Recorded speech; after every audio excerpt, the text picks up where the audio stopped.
So, I've been doing this thing where I've been rewatching things now as someone in their mid 20s and gaining a different perspective on things that I've seen as a teenager and really having a brand new point of view and perspective that allows me to see things for actually what they are and not what I want them to be. And in this case, I so happened to rewatch The Devil Wears Prada, also because a sequel is coming out. So I figured what better time to actually give myself a chance to rewatch the movie and to see what I fell in love with the first time I watched it as a teenager. But now, as a 26-year-old, let me rewatch it and see if something about it really rings true. Is it different? Is it the same? Let's find out. And one thing that really stuck out to me and is really staying in my head is the phrase, "It's business, don't take it personal." That phrase is basically the entire movie when you really think about it. And let me explain why.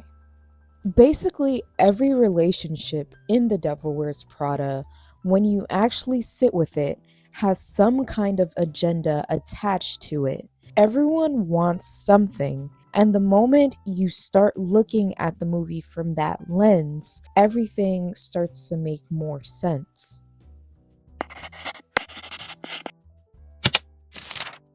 A million girls would kill for this job. A million girls would kill for your job. Something that kept standing out to me while watching this movie again is how often people tell Andy a million girls would kill for your job. And it's always said in a way where it's like, you don't get to complain, you don't get to struggle, you should just be grateful. But the thing is, when you actually look at Andy's situation, she's not in a position where she can just turn things down.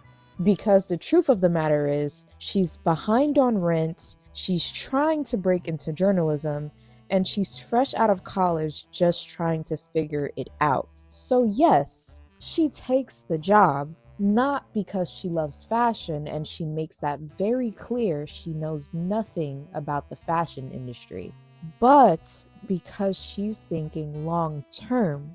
And she literally tells her dad that this is a stepping stone.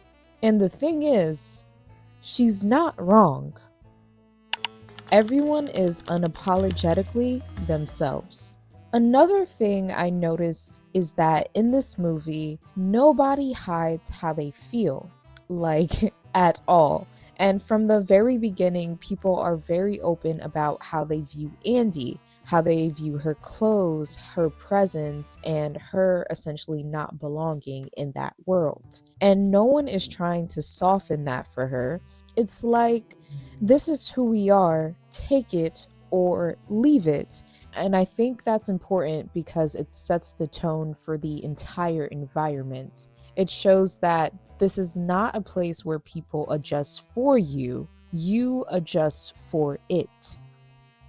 Is change actually a bad thing? Andy says she's not going to change, but she does. And I don't think the movie is trying to say that it's entirely a bad thing, because if we're being honest, Andy gains a lot from changing.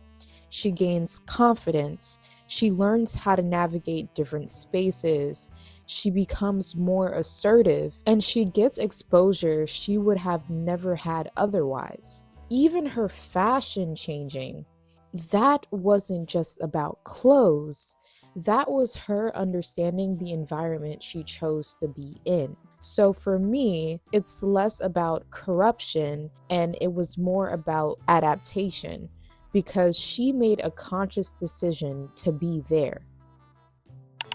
Her opinion is the only one that matters. There's a line Nigel says to Andy, "Her opinion is the only one that matters." And that line explains everything in the entire movie as to how people view Miranda and put her on this pedestal. And once you understand that, you also understand why everyone moves the way that they do, why people act the way they act, why they tolerate what they tolerate. Proximity to Miranda equals opportunity. And that's why working for her is seen as this huge deal. Emily literally says it in the beginning. Do a year here and the doors open. So it's not just a job, it's access. Replacement and identity. Something subtle but really important. Andy is rarely called Andy. She's called the new Emily, or even, in some cases, Miranda girl. And that says a lot because it shows that in this environment, you're not really seen as an individual. You're seen as a role. And roles are replaceable. Even Miranda says it. Every girl she hires ends up being the same and disappointing her. So if you look at it, it's like you're valued, but it's only temporarily. Emily, Paris, and the reality of choices. The Paris trip is Emily's dream. She's been preparing for it, that's her thing, and when Andy gets it instead, that's where things shift, because Andy knows that it's wrong. She even says it and tries to reject Miranda's offer, but she still goes. And this is where Miranda checks her, because Andy tries to say she had no choice, and Miranda basically tells her, no, you did. You chose your career. And I think that's one of the most honest moments in the film, because two things can be true at once. Andy did feel pressured, but she still made a decision to go to Paris. Miranda's humanity and rejection of it. That scene where Miranda is in the hotel room with no makeup, she's wearing a robe, she's not in her typical glam, it's just Miranda.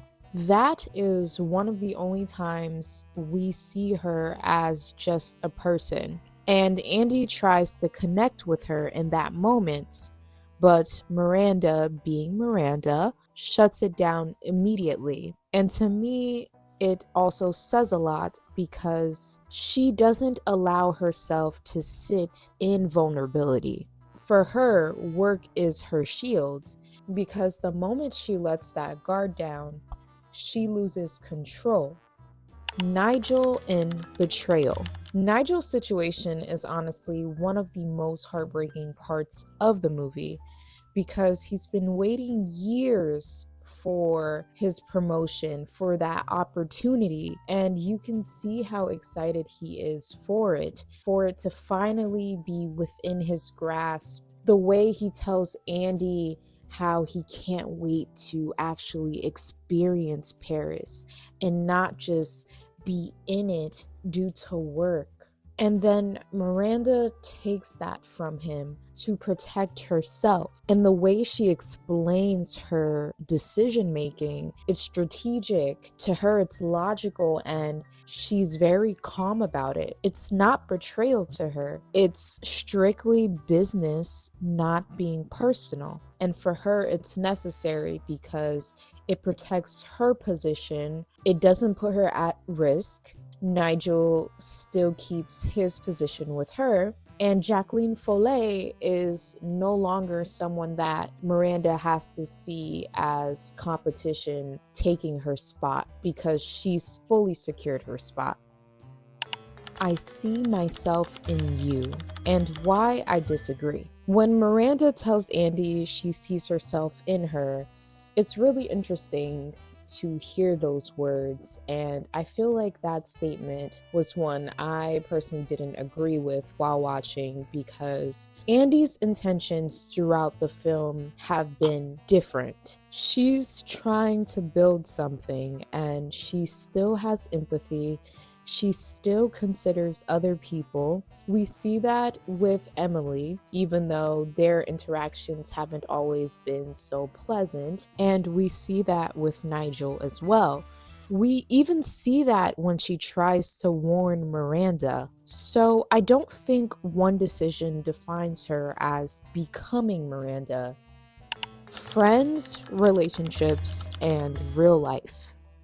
This is where the movie feels very real because it shows how relationships change when your life changes.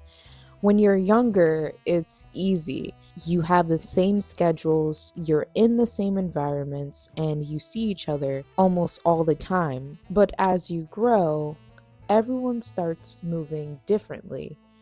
Different careers, different priorities. And Andy's friends and her boyfriend don't really adjust to that. They expect her to stay the same because to them, her being the same is the person that they're familiar with, and it provides a sense of comfort that no one is trying to change.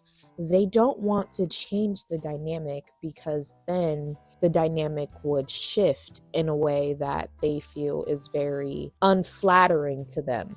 And I get both sides. But at the same time, Andy's trying to build a future for herself.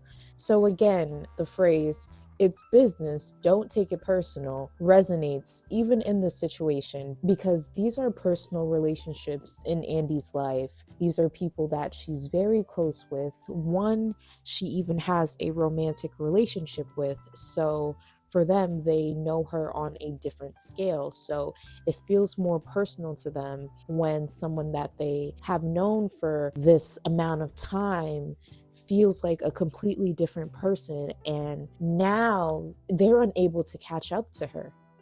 Nate and the hypocrisy. Nate is a big example of that because he criticizes Andy for changing, for becoming someone he doesn't recognize. But then at the end, he gets a new job opportunity and now it's okay. So it's like growth is only acceptable when it doesn't inconvenience other people. And really looking back at Nate's role in Andy's story, you see that they have a dynamic that feels natural to them. In the beginning, we see that they have banter, we see that they laugh together, they are around the same group of people, they have a friend group already that's formed. Nate is familiar with Andy, Andy's familiar with Nate. But once Andy starts dressing differently for her job and she's answering phone calls past work hours, she becomes a completely different person to Nate. And for him, he just simply can't catch up to her.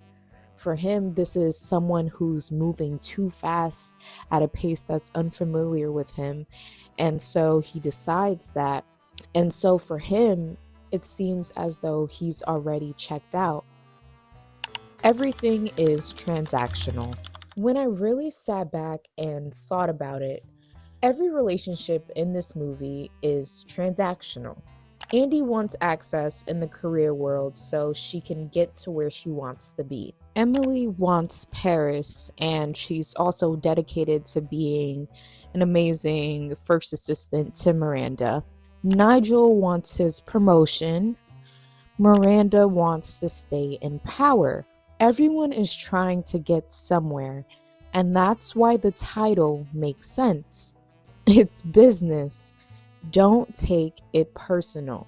Because another way I view it is that a lot of times when we are taking things personal, we're not realizing that sometimes it really has nothing to do with who we are as people, but more so that person's character and what they're going through and who they are as a person. So when you're in a certain situation, and in this case of the movie, a work professional setting, you have to have a mindset that you're strictly there to work and it's straight business.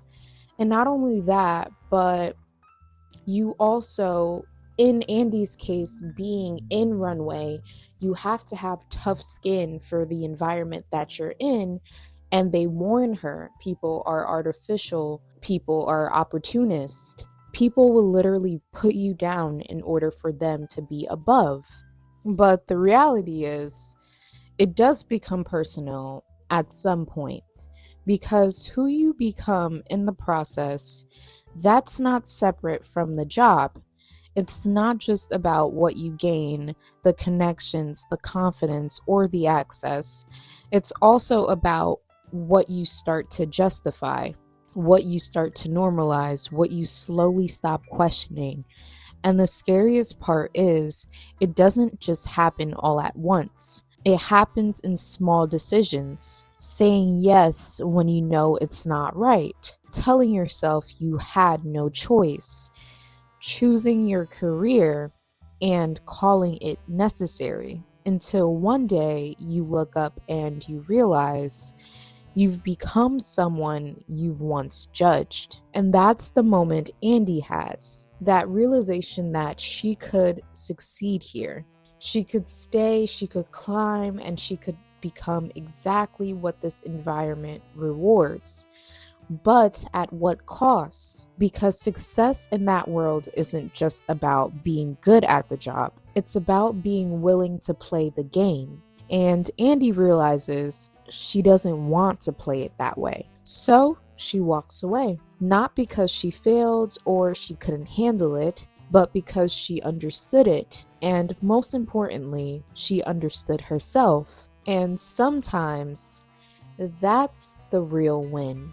If you enjoyed this video, please check out my others and let me know if you would like to see a series of me rewatching movies in my 20s and analyzing them, and we can just have our own discussions. Like and subscribe, and I will see you soon.